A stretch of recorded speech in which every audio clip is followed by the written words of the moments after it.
तुम्हारे बिना दिल न लागे जानू हो, रात भर आँखियाँ रोवे।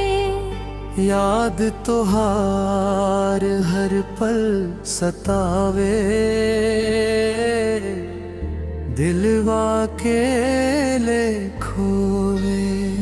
चांद भी फीका लागे सजनी, तू ना साथे जब रहे। तोहरे बिना सुना लागे, ये दुनिया ये शहर। पहले जब तू साथ रहे, हर दिन त्योहार लागे। तोहरे हंसी के मीठी बोली, मनवा के प्यार जगावे। अब ताकेलापन काटे,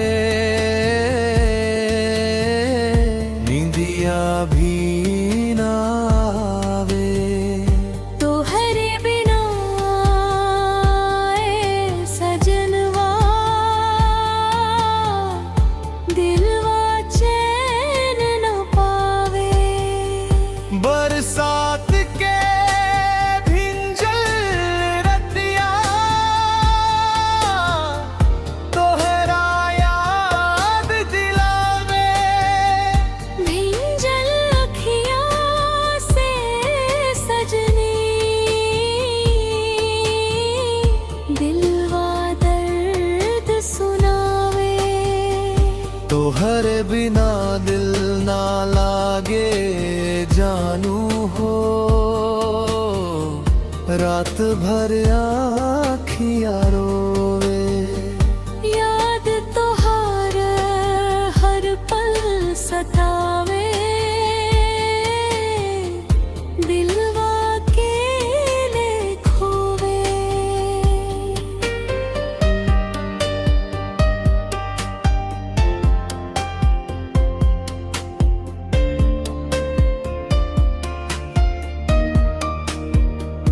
गाँव के उपन घट सजनी,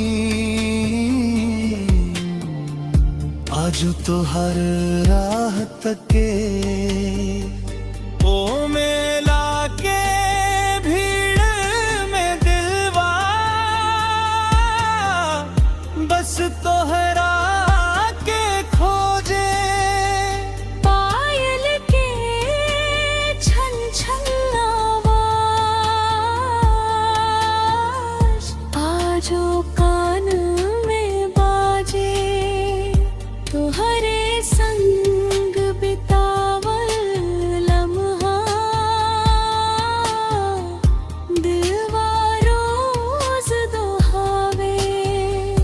अगर तू लौट के आ जाई, फिर से बाहर आ जाई। सूखल दिल के बगिया में प्यार के फूल खिल जाई।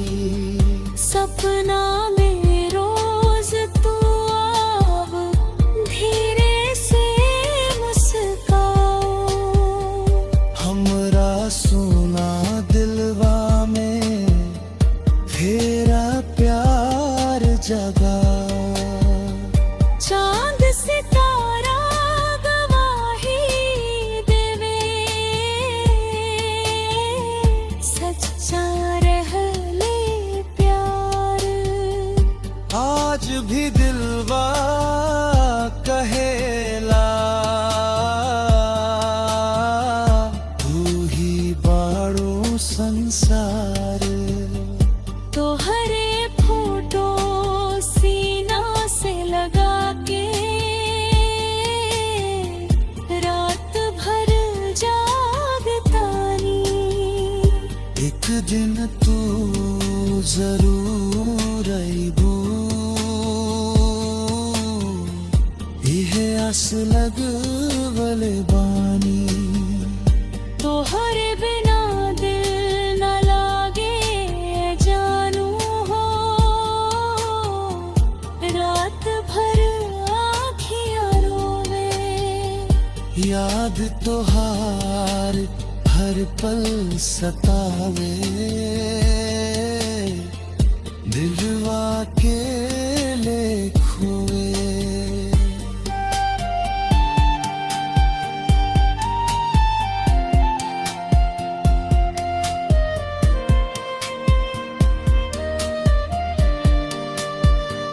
सुबह के किरनियाँ फीकी लगे शाम उदास हो जाला तोहरे बिना हर खुशी सजनी आंसू में बदल जाला रोआ खातिर जिए सजनी रोआ खातिर मरब जन्म जन्म तक ए जानू तोहरे प्यार में रहब ई दिलवा जो कहेला मत जा दूर कहीं तोहरे बिना ए सजनवा अब जीना